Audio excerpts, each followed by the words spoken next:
as you can see, our garden is a mess.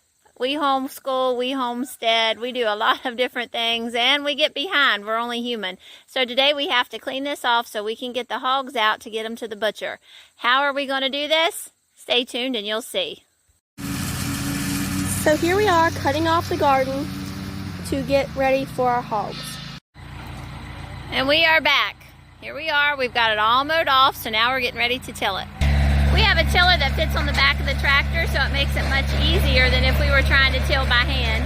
And as you can see, it's taking the weeds and it's tilling it under. We'll have to do this a couple of times, but it should go pretty quick. It's very dry. Look at all the dust blowing up.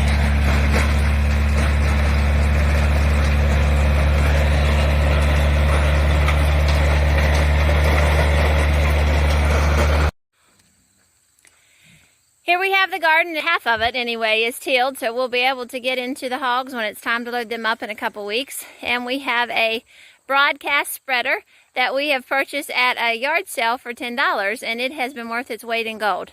So we're going to spread the fertilize, and then we will cover it with wheat seed as our cover crop. So that way next year when it comes up, then we can till it under and it will be humus for our vegetables to be able to feed them.